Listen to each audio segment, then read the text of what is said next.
Welcome, everyone. Welcome to this very exciting session. This is the very first time that I have a special guest on the fascinating topic of how to help your kids to win in life. You know, as a parent, it's such a juggle, right? To combine like our passion, running our passion business, and then having like these rascals at home, or like to really do well in all areas of life. And today I'm super excited to have this special guest. His name is Alan Ting, and Alan is an expert, and he runs his own parenting academy, Remarkable Parenting Academy. So we're going to have a conversation for anywhere between 30 and probably 45 minutes with a little bit of Q&A. So if you have any questions during the session, do put them in the comments. We are live streaming this conversation on the Global Coach group, or if you're seeing this replay elsewhere, feel free to post your questions, and I'll make sure that Alan gets some of these questions and we get a perspective for you as well. But if you're tuning in live, thank you so much for tuning in, and we'll have an exciting session. So without further ado, let me briefly introduce Alan to you, because Alan is not only a super inspirational entrepreneur. He is he's a TEDx speaker. He's a #1 best-selling author, but he's also a Tony Robbins fanatic, right? Like, you see this beautiful hat that he's wearing, which is familiar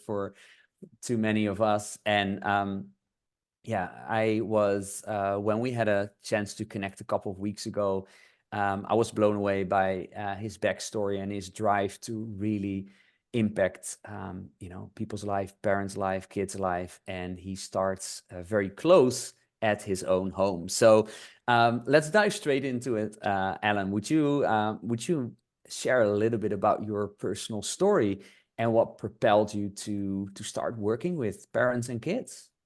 Yeah, to be honest, it was more of a selfish motivation, right? Because really, when I first started, I started doing a lot of executive coachings. I work with CEOs, executives, VPs, business owners, and when we work as coaches, we start to see patterns, right? And if you guys are coaches, you guys know exactly what I'm talking about. And the glass ceiling that we hit, or the limitation that we hit, oftentimes it's a limiting belief that we've been holding on for a long time. So I see you nodding head, you know exactly what I'm talking about. And Absolutely. then I started seeing this pattern. I'm like, this is really interesting, that these limiting beliefs really came from childhood. A lot of them came from childhood trauma. There are varied degrees of childhood trauma. I'm not going to go there, but there's a whole different scope of topic. But I've noticed, like, the reason why somebody doesn't feel like they're able to do this, they're able to break through, something's been holding them back, because somewhere along the way, somebody told them that you're not smart enough, you're not pretty enough, you're not fit enough, you're not a quick learner. What's wrong with you? And a lot of them really stems from child age, like the child development aspect. And I got really, really fascinated as I'm coaching them. So now I'm only coaching them for high performance, for peak performance, but I'm also working with their past childhood trauma. So what that really meant for me was I started looking into my own life, like where, most coaches do, we self-reflect, like, where are some of the aspect of my life that I feel like it's holding me back? And I went back and looked at my own personal life. For longest time, I hated reading, and I didn't know why. Right? It was because I realized I'm an immigrant. I came here to the United States when I was 8 years old, and how my dad taught me how to read was, you got to be perfect. If you don't read it right, I get a slap in my head, Mm. or I get this knuckle in my head. And I remember I oftentimes find myself crying. And even to this day, this book in the United States is a children's book called Curious George. I don't know if they have it in Europe, but it's a kid's book about a monkey.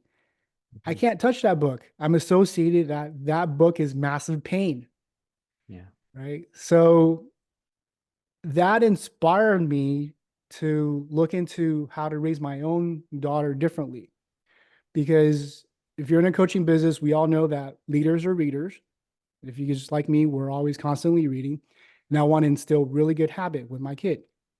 So that's why I really started looking around like, maybe the narrative isn't about us coaching, and it's still really important, right? Coaching the adults, but really the foundation starts with helping our own kids out and coaching our kids, because after all, we're all coaches, right?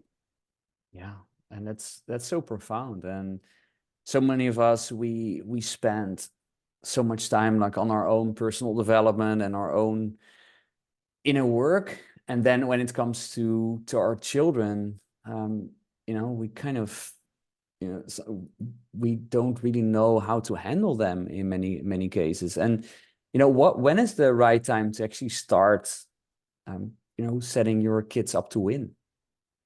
That's a great question. Actually, there is no better time than today. As Tony Robbins always says, when is now the right Yeah, time to absolutely. do, X, Y, and Z, right? Yeah. So, fortunately, we looked at, because my wife is also in the medical industry, and we're both really big into psychology and psychiatry and all that stuff, and really child development. So with that said, we had an opportunity to really design how we want to raise our kid. So the moment that we conceived, or my daughter was conceived, I think at the time my wife was about 6 months pregnant. We were already at Unleash the Power Within with Oh, Tony. wow. So the jumping up and down, Yeah. learn all the learning. She'd done the fire walk and all that stuff. Wow. And really started from there. And some of you are like, oh my God, I've already missed that boat. And I'm like, it's okay. You still have time. But the most important part is what I learned from Harvard, very prominent Harvard psychologist, is that the critical development age is between 3 to 14. 3 to 14. A lot of parents, sometimes they miss that window. Now, if you miss that window, it's still okay, right? But the most critical development period is between 3 to 14. This is when you want to form that tight bond with their child, because we all been there. What happens when we become teenagers? We rebel. We don't listen to our parents. We lose that connection. So going back to answer your question, how do we help our children win in life, and when is the best time to prepare them? It starts today, not tomorrow, not yesterday, but today, right? And where would you get started? Like because parenting can also be an overwhelming uh, job, right? It's like, oh, my kids are responding in this way, and normally I either freak out or I'm like, I just don't know really how to deal with that. And then there's at least that's what I have as a parent of two boys. I see that one, like my youngest one is almost like my wife in terms of character, and then my eldest one is like me. And one thing that I find very challenging in the role of parenting is like, how do you actually deal with kind of like that mirror where you just see some of your own weaknesses reflected in your own son or your daughter. Like it's kind of like these kind of things freak me out. And I'm like, okay, I get that part of it is probably supposed to be a learning for me to work on some things, but like where do you actually start, and what are some of the tips that you have there? Yeah, you hit several nails on the head, and this discussion can go so many different ways, right? I think so. A couple of things is we need to start with our own self, and start with our cultivating awareness. I think part of the hardest part of being a coach is trying to coach your own family. Yeah. We all know how well that works, right? It doesn't. Yeah. So in Silicon Valley, in United States, we call it the software company. We call it we eat our own dog food. So what that means is, do you actually use your own software? So if I can be blatantly honest, I eat my own dog food. What that means is everything I'm teaching you here, I'm sharing with you here, I'm also implementing with my kid, right? Mm. Because that's the foremost. Because I Yeah. want to be as authentic as I can. And there are moments where like, man, I want to tear my hair out. Man, why doesn't my daughter just listen to me? Like if she just listened to me, life would be so much easier. And in coaching, what we call this, we're getting triggered, Yeah. trigger of our own insecurity, of our uh, lack of feeling not enough. Like we're not being enough good parents. We're losing our own crap, if I can say that. Why do we lose our own crap? Why do we lose our own shit? So it starts with awareness. Number one, why we get triggered. And a lot of time that comes from childhood, right? So it starts with that. Number two, understanding that. And when we do lose our shit, if I can say that, we want to let our children know that we're not perfect. See, Yeah. what most parents do is when we lose it, what do? We say, oh, it's the kid's fault. It's the kids are not cooperating. Our son is jumping up and down the sofa. Told her not to jump down the sofa 1,000 times. It's still jumping on the sofa. I told you not to touch your stove. I told you you're gonna get burned. Okay. So what that narrative, what's going on inside our head is when we mess up, what do? We let our kids know, we're just human. It's okay to mess up. But the most important lesson is focus on the solution, not on the problem. Right? I have a quick story to share with you. So you kind of start asking like, how to help our children win in life and how to kind of identify our weakness. One of the things I advocate the most is help our children learn to make better decisions. So when my daughter was about 4 years old, you know how like kids sometimes they throw tantrums and they lose it and then they're like, it's like the end of the world. So for my daughter was she lost a little toy, a little bunny. She likes to hold that toy before she goes to go to bed. And then what happened was she can't find it and now she's losing it. She's wailing, she's like throwing tantrums and it's God, like, as a coach, we've all been there. It's been long days, right? And I'm like, God, like, can we just not have you yell? And in that moment, I came back and find my own strength, which is I realized this is not me. This is her. So I have that separation, have that focus, right? We go into coaching mode. So I said, Sienna, so you can keep crying if you want to, and it's okay because I want her to let her to express her emotions. So I said, so how's this helping you right now? I want to find my bonbon. Okay, well, I understand that. So how's this helping you right now? Well, I don't know. I just missed my bonbon. I want to, take her to bed. I'm like, okay, but how's that helping you right now? Not very much. Okay. And you feel really sad, right? Yeah. So what can we do about it? Because we can just sit here and cry, and it's okay to cry, but is that going to help find a solution? No, Dad. See, what most people do is 99% of people out there is the reason why they have what Tony talks about is they have a dirt path to happiness and a highway to stress is because they focus on what? The problem. All you do is focus on the problem. It's our human nature. Right? That's how our brain is developed, is to focus on what's wrong. What's wrong with this picture? Yeah.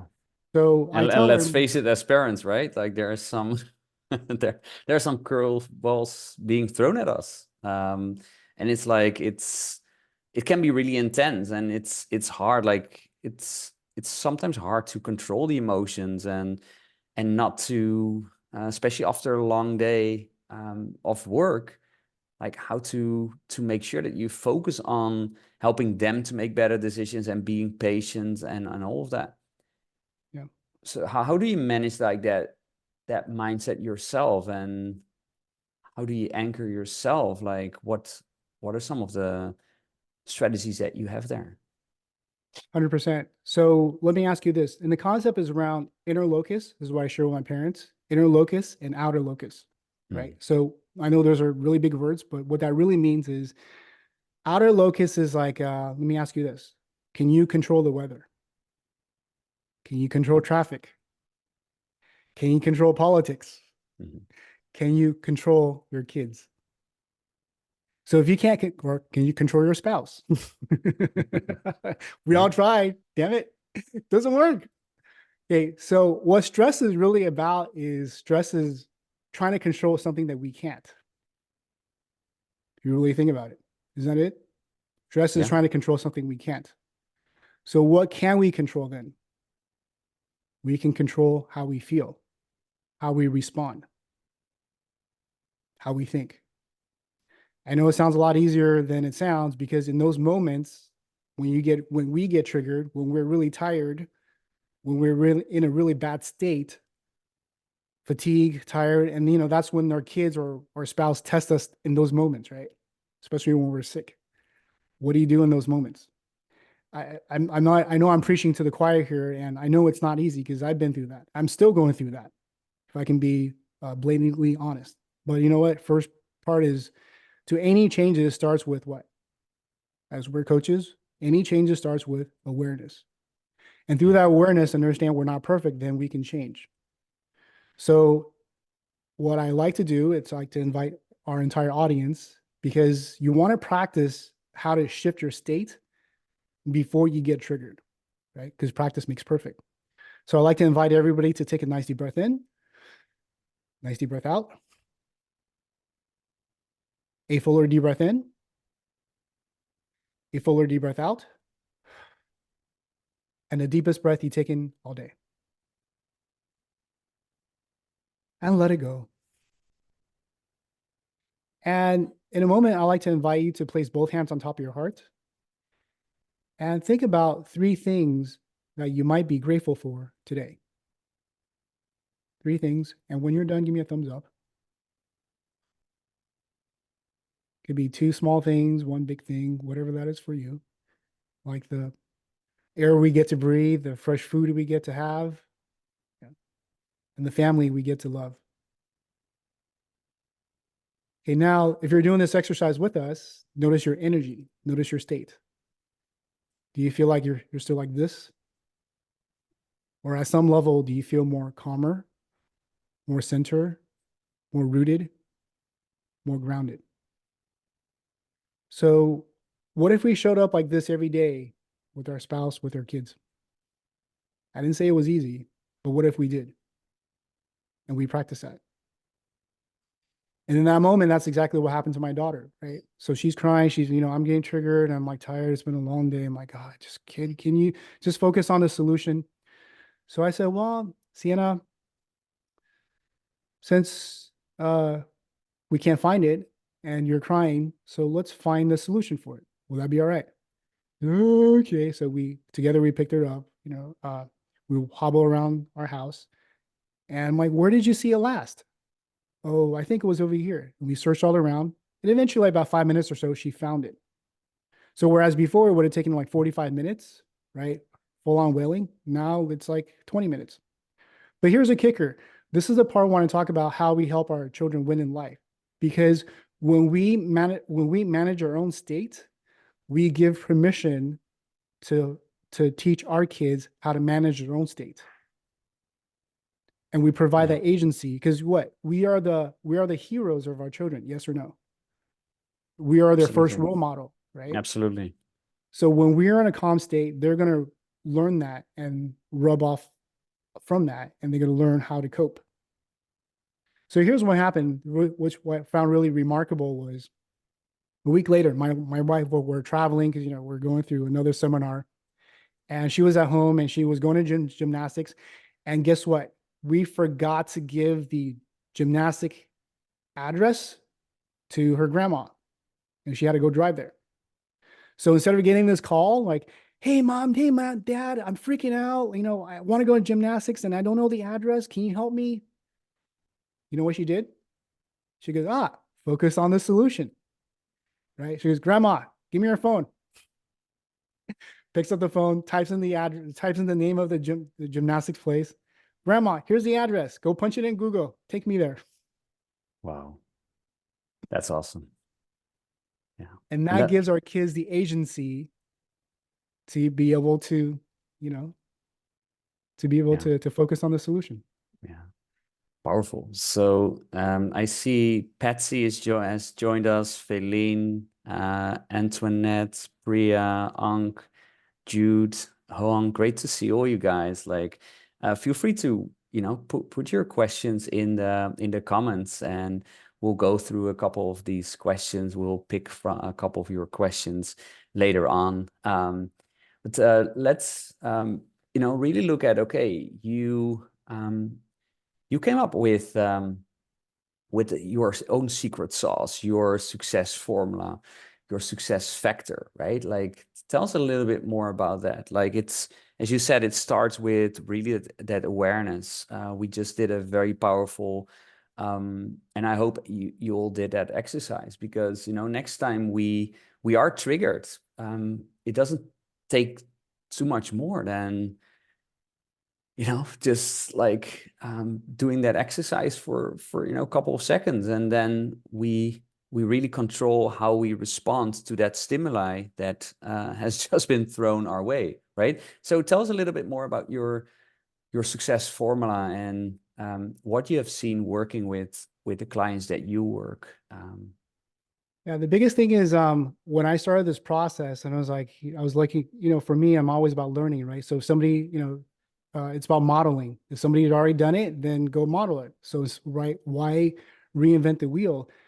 And I looked at entire market space. Most of them are like mostly parenting tips and tricks, and that works until it doesn't. Because what I came to realize is every child has different personalities, right? If you have multiple kids, you know exactly what I'm talking about. One is really easygoing, and the other one is, oh my God, it's such a handful, right? So then if you're trying to parent one way, it doesn't work. So there's one size fits all parenting. It doesn't work. And then on top of that, most of them, they're not science backed. They're not evidence based. So I really look back in my 25 years of self-development work, going through, you know, the gurus, the learnings, and really smash it together and really trying to find this this science back, you know, method. And what I really found, so if you really want to help your kids win in life, this is one of the secret sauce. An analogy is this: how do you start a fire? So think about the process. So in order to start a fire, what do you need? You need a match to create the spark, right? Or a lighter.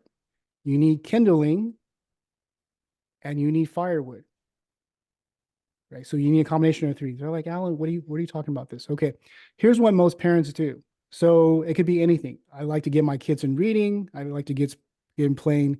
Over across the pond, we call it soccer, but you guys call it football, right?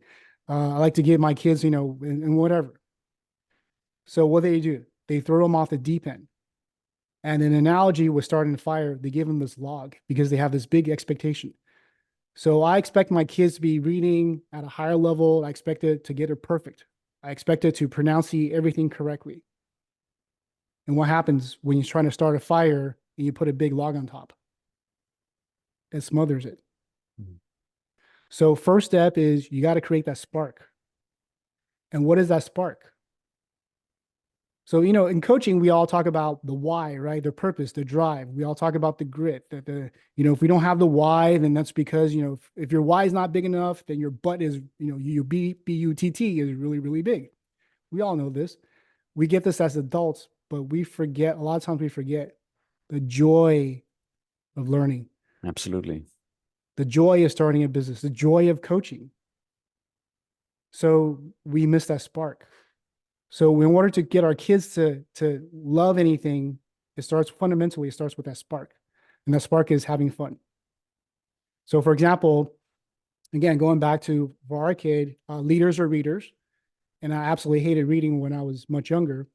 So I have a different approach with my kid. So right about when she was one-ish, 1.5, we would give her a book. And she opened a book, and every time she opened a book, we go, yay, we celebrate. Right. So we're conditioning for her to like the book, right? Because our brain is wired for pleasure and avoid pain. Right. You guys all get this? So I'm trying to condition her to like reading. So every time she opens a book, yay. Right. And she has this goofy laugh. Right. And even if she had the book upside down, it didn't matter. I didn't correct her. All she did was open the book. My wife would go, yay. And it really started from that. And then what happened is now, as we fast forward, she's 9 years old now. Okay. She loves reading. Last summer, we finished like 20 books in the library. The year before that, she did 17 books. Wow. Now she's in third grade. She's reading level is about sixth or seventh grade level. So little things that we do has a compound effect much further later. So when we have our kids coming back doing homework and they dread it, they hate math, they hate homework, and we try to force them into it, they associate doing math, reading, homework equals massive pain. And when you're in Mm. massive pain, do you think your kid wants to learn even more? No, avoid So it at going all costs. Yeah. avoid at all costs, right? You wonder why their grades suffer.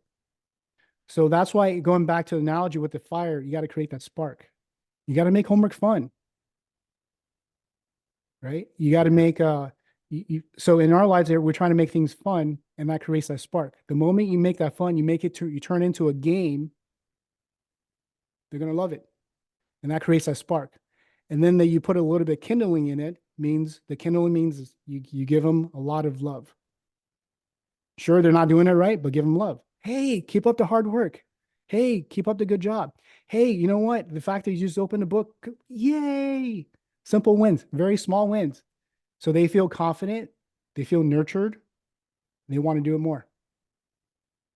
And Yeah. then when they get better, we're like, okay, well, I think we passed that picture book time, right? I think you can up another level. And that's how we compounded this effect.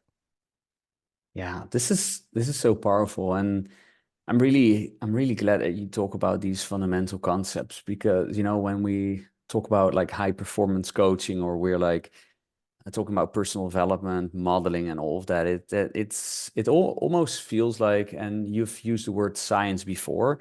I think there's a lot of us, especially in the coaching space, that are like, okay, science kind of like equals more of that, like the colder aspects or like just like all the rational kind of things. But when you talk about like just having fun, creating spark, really loving on your kids, and just linking a lot of pleasure to the process of learning, like that um to me doesn't feel overwhelming. That feels like, as a parent, we can actually win, because we have been talking about how do we help our kids to win in life, but don't we as parents also want to feel that we're actually winning the game of parenting? How do you feel about that? Yeah, I think the deepest pain we can feel is when we failed as parents, Yeah. meaning that when we see our kids fail at some level, a deep level, we blame ourselves that we're not good enough parents. I've seen that happen over and over and over. And the worst thing we can do is trying to be this perfect parent. I hope this really nails home for you guys because there is no such thing as perfection, right? Perfection is the lowest form of standard because if you think about it, if you're already perfect, there's no level up. If we're truly honest, we look in our lives, whether we're in a coaching business, helping clients, or even working with our kids, is there always another level? Is there something we can be even better? Is there something that we can be even more patient or have more awareness? It's a constant growth. That's why I always say, actually, great segue. Well, I have always say, parenting is also a spiritual gain. And what that means is I'm learning just as much as from my daughter as she is learning from me. And I like to introduce this concept of co-parenting, collaborative parenting. So a lot of people think parenting is one way. Like, I know better, and I'm not trying to knock everybody because I've been there, right? Because we feel like we have this to be this perfect parent, when in fact we're really not. So with my daughter, I always tell her, dad's not always going to be perfect. Yes, sometimes I do lose my temper. Actually, maybe a lot of times I lose my temper. I'm still working on my own shit, if that's okay. But what this allows to do is uh, it gives permission for our own kid to mess up. But most important thing to do is we learn how to self-regulate. Yeah. And this teaches our kid that they don't have to be perfect. We're going to have all these emotions and it's going to come up. And the most important thing is they're going to learn how to self-regulate. And it's okay. Yeah. And the other day I was having this conversation with one of my coaching clients, they're like, hi, like being in a coaching business, a lot of times we feel like we're really stressed out. We're not having fun. It's like, oh, one client after another. We're trying to problem solve another. My analogy is like trying to figure out their puzzles and put it back together in the right sequence, right? And if we just focus on the to-dos and helping clients out, a lot of times what happens is it robs us out of that joy. The to-do list, the mundane list, and plus housework, plus working with spouse, we lose all that joy. And I see my 9-year-old daughter, she's jumping around, she's dancing like this, like why can't I have more of that in my Yeah. life? We have so much to learn from our kids, right? Yeah, And I told absolutely. her, Sienna, like, you're just as a greatest teacher for me than anybody else. Cause there's times I forget that, and you know what? Breathe, smile, Yeah. have fun. Going back to the fire analogy, right? Yeah. Talking about smile, I over the past weekend, you know that I was with Joseph McClendon III, who has been, in UPW with Tony Robbins for the past 38 years. And one of the first things that he does in his seminar is like he just draws this smile, right? And just it's so simple, but it works, right? If we are too tightened up and we're just too serious, like our running our coaching business doesn't have to be so serious. Like we get like really hectic stuff, right, when working with clients, or we go really deep, and that's the power of coaching. But it doesn't all have to be so serious, and we can have fun, and especially when it comes to working with our kids. I love how you said that parenting is a spiritual game, and you see also parenting as a collaborative effort. It's not that all the, and I think that's my hallucination, that this could be a breakthrough for a lot of us listening, is part of this, and I'm also like, I'm a parent, so I can talk about this as well, is we put so much weight on our shoulders, and we would love to hear in the comments if you can relate with that. But how many of you do actually feel that this process can be quite heavy, because you put so many expectations on your own shoulders of what a parent you should be, especially when it comes to, okay, maybe I want to do differently than my parents, or I want to do the same and then even do better. And we just put all these expectations and this weight on our own shoulders. And then it's like, I have a feeling that it is never enough, right? I still don't see things happening, or, my kids are responding differently, or I see my own weaknesses like extrapolated, or all of these things. So how do we have more grace with ourselves as parents, and just yeah, how do we do that? One of the things we must know first is understand how our brain works. This is where I get totally geeked out, right? And remind me to talk about the oxytocin, and remind me to talk about the dopamine effect. So if you really think about it, at the end of the day, what we really care about, everything you talked about, is if we are enough. So the concept is around the two biggest human fears, the primary human fears. Everybody goes through this. Doesn't matter if you're the president of Denmark, if you're the president of the United States, if you're Bruce Springsteen, if you're Tony Robbins, even the Buddhist monks, okay, Tibet, everybody goes through this. And the concept is, I am not enough. If I am not enough, then I won't be loved. So I am not enough, I won't be loved. So what this translate means, if you think about, a couple of thousand years ago, like we're hunter-gatherer tribe, right? So if you look at us, and when animal gets born, horses, when they get born, they quickly can get up and run, and they can defend themselves, run away from the situation and defend themselves. For us, what happens when baby is born? Not until like age maybe 12 or more, we can start really contributing, right?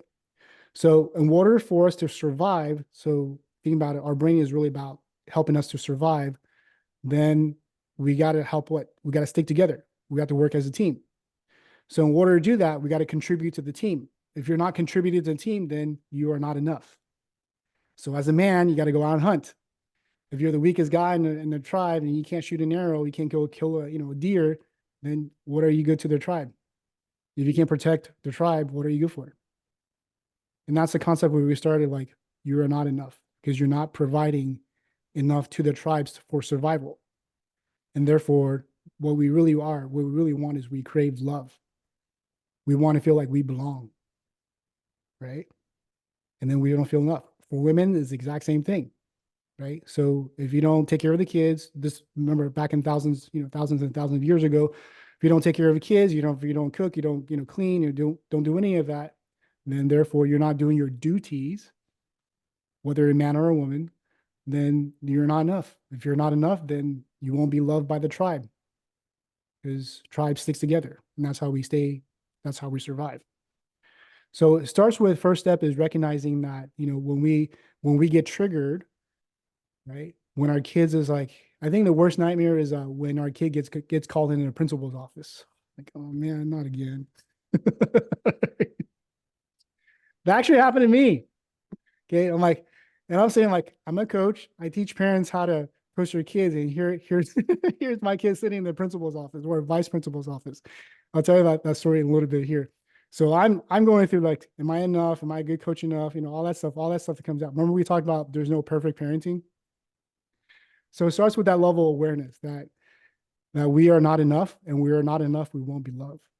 But once we understand that, then we can start moving from there and focus on the solution. Yeah. Powerful. You also mentioned like, so what were you saying about the oxytocin and the dopamine part? Yeah, I want to go back a little bit, rewind back a little of our conversation. So think about this. When we're having fun, what kind of chemicals is firing in our brain? So think about a kid on iPad. You wonder why they're addicted to screen time. Because dopamine is firing. Dopamine responds to happy hormones. And you have oxytocin when we get love from our parents. When we feel love, the oxytocin gets released. So in those states, those are called parasympathetic states. What that means is the rest and digestive state. So in that rest and digestive state, you not feel like you're getting attacked by a saber-toothed tiger. Do you think you're more open to learning? Do you think you can absorb more? So that's why when you're having fun, you can learn more, you can absorb more, and you pick things up a lot faster. Yeah. But what do most parents do when they're not doing it perfectly? Most parents, they yell, they bribe, they force. So they go into pain aware. So what happens when they go into pain aware? So they'll go into sympathetic mode, the stress mode, right? The cortisol is firing. So think about it. If a saber-tooth is coming after us and we're in this flight or fight mode or freeze mode, we're in a defensive state, how open are we?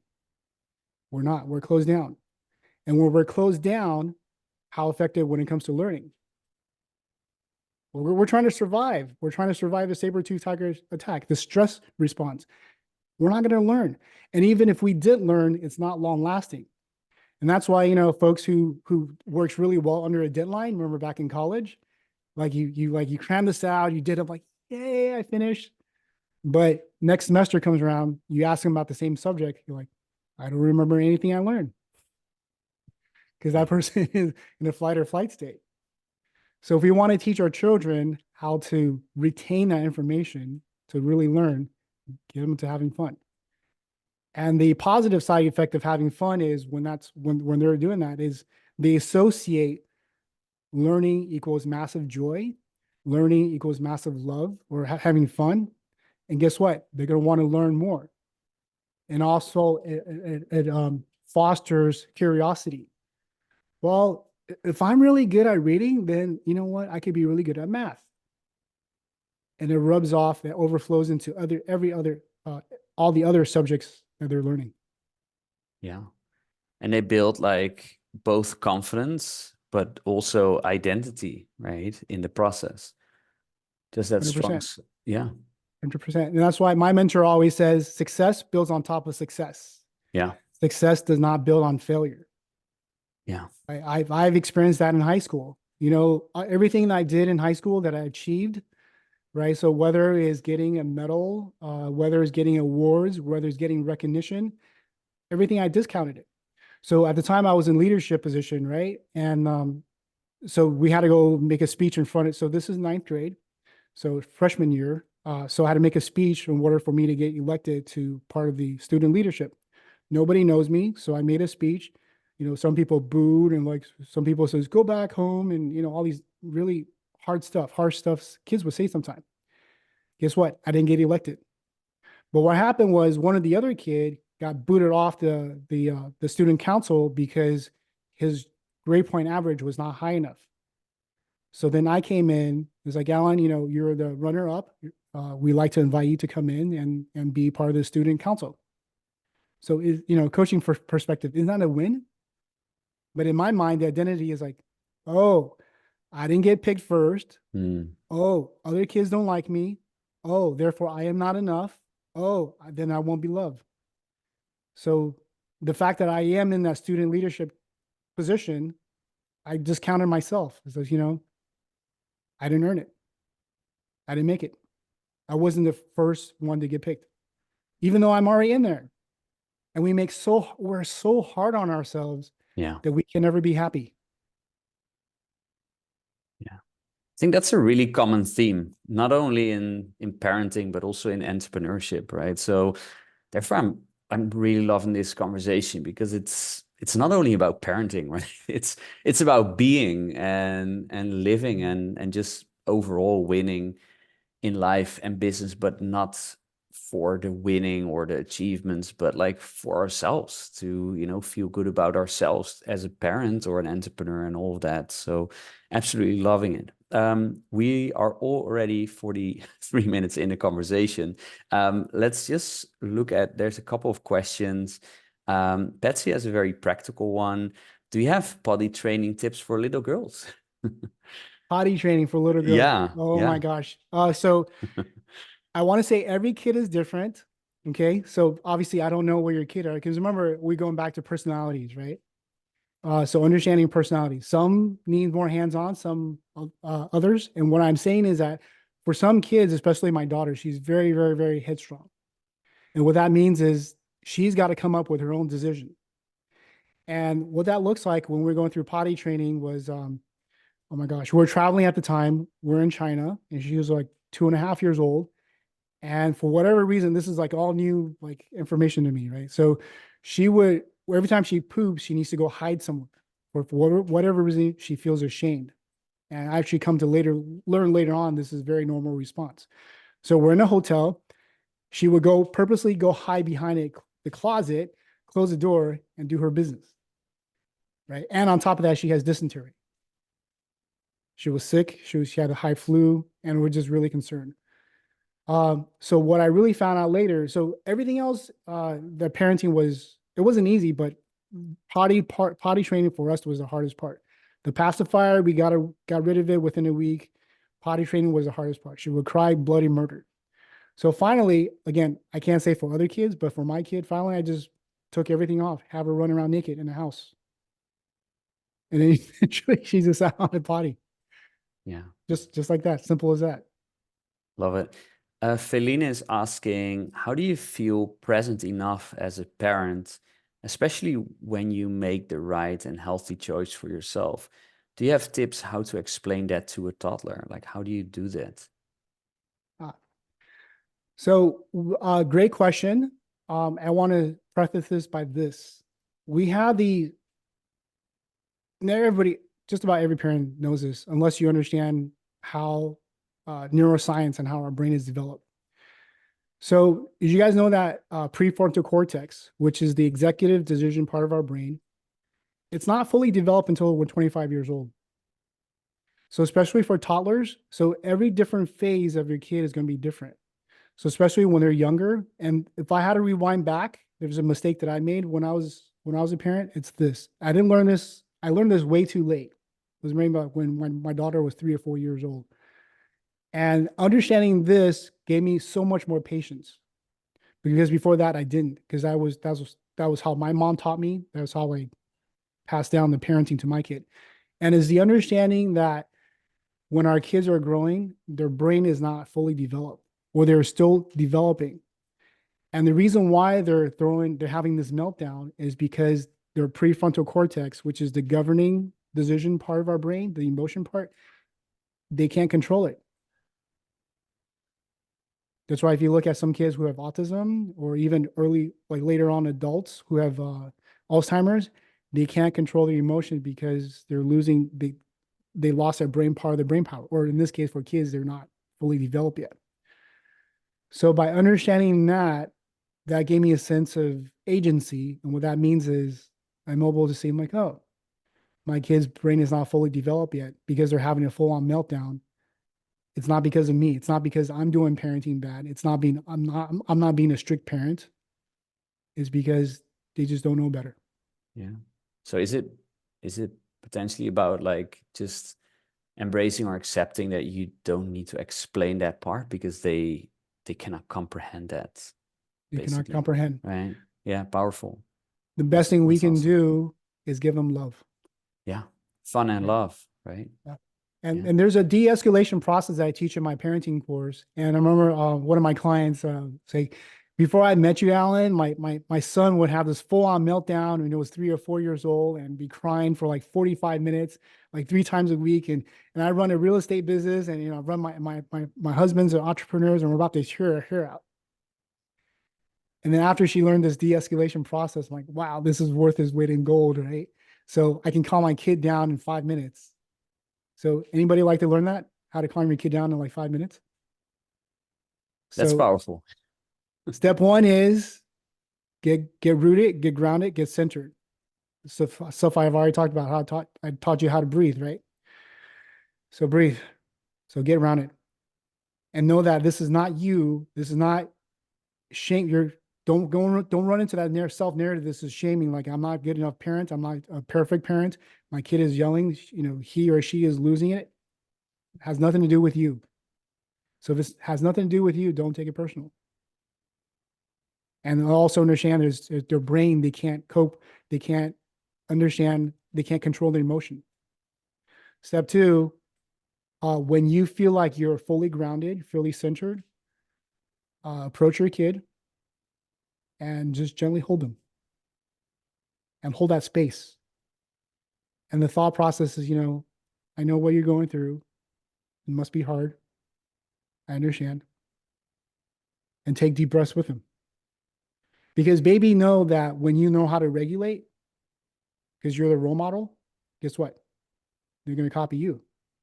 Right? In coaching, we call this pacing, right? Mirroring and pacing works with our kids. Match mirroring works with our kids.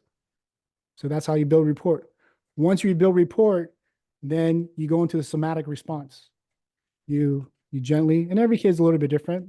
You can try different things out. But for my kid, I calm the nervous system down. So I get them to sympathetic mode, to parasympathetic mode. I calm the kid down and breathe with them. And as we're doing that, I already feel my energy is calming. Right? So do that with your kid. So that's the best thing you can do. Then you feel loved, then you feel connected. Love it. Get centered, right? Then hold your kid and breathe and just exude that calmness, right? And that love. Powerful. I actually used to work for a sleep tech company, and we had this like sleep robot or cushion that actually mimicked breathing. That was based on the exact same principle where you get calm because you have that, that feeling, which is exceptional conversation, Alan. Thank you so much. Tell us a little bit about, like, I believe you have a 21-day challenge where, someone could go deeper into the art of parenting, right? Can you tell a little bit about that? For sure. Yeah. So we only have about 45 minutes or an hour. There's only so much I can talk about. If you like more free stuff, you want to go deeper with me, I do have a 21 days challenge. It's more focusing on how to help your kids win in life. So what I really do is I help parents how to coach your kids, right? And the parenting challenge comes with, 3 specific things. Is number one, how do we instill growth mindset with our children? How do we help them win in life? How do we help them develop grit? Because if you look at the entire research, all points to the people who are successful in life. You look at everybody, from even if you look at Tony Robbins or Oprah Winfrey, they all struggled. So they found that they just done research. The researchers found that they looked at people who graduate from West Point Academy. This is a military academy in the United States. There's spell and bee. We learn, you have to go out and pronounce a word and spell the word out, the final list, right? To the points where like, kids in rural areas, why do they graduate high school? Why do they uh, go on to college? So does it have to do with their family background? Does it have to do with, the financials? Does it have to look at their athletic, physical ability? Is it talent? They didn't find any correlation. The only thing that found correlation was what this, we want to write this down. The successful determination factor is the word grit. And grit by meaning is hard work, determination. Right. So if you look at most people who are famous in the world, like, the founder of Kentucky Fried Chicken, KFC, Colonel Sanders, he got rejected like 1,000 times before somebody says, yes, I'm going to use your chicken recipe. So, success formula, right? So it's grit, the hard work. So we're going to talk a little about more how to help cultivate grit within your kids. And we go in a lot deeper than that, right? And the other aspect we talked about, the science of when we yell, when we bribe, when we shame our kids, what are some of the effects that goes around that? And how does that impact our brain? How does that impact the motivation? And really help support to really focus on, giving your kids an edge in life, an advantage. Yeah. So I think bottom line, when you look at everything that's, and I'm just trying to bring everything together for a moment, because it's very easy to listen in, and we're all on the move, right? Maybe you're listening to this while in the car, or on your way. Like what is not important is we get all the information, right? Like one of the things that I personally took away from this conversation is like, we don't have to complicate things, right? Whenever we are so hard on ourselves and we want to be desperately, we want to be perfect enough as a parent, like basically it's just our own expectations of ourselves that are really holding us back. And when is now a good time to start giving ourselves permission to really be the parent that we can be, not only for our kids, but also for ourselves. And, there's obviously for all of us, there's a huge kind of inner work, which, most of us already have comments on. But how cool is it that you can actually learn some of like the actual strategies that are science backed and actually work for parents? And I hope that this conversation with Alan has given you really just a lot of like a tea or a taste of that depth that this amazing gentleman has. And I would absolutely recommend to tune in that 21-day challenge. It's completely free. So I've just posted the link. It's remarkableparentingacademy.com. So it's completely free. And it's Feline is saying, thank you, very helpful to hear about the brain development of children. Don't often consciously think about it. Absolutely, right? So, and that's the thing. Like that's why I'm super happy, Alan, that you graced us with your presence today. Thank you for sharing all your knowledge and tips with this amazing community of coaches and just impact-driven entrepreneurs. Any last words from your side? Anything that we haven't talked about, or what's your closing remark? Yeah, it's an honor and a privilege. I feel like it's an honor and privilege to be on the show, and we cover a lot of really good topic. And I hope some way, form, or shape it inspires us to become even better parents. What I really started this academy was really about how do we really help end children's suffering. So if you would like to join that part of the movement, you're invited to be a part of my mission. Because I've worked with enough kids, especially 16 years old, when they're in teens. Long story short, when I was in college, there was a moment where I felt suicidal.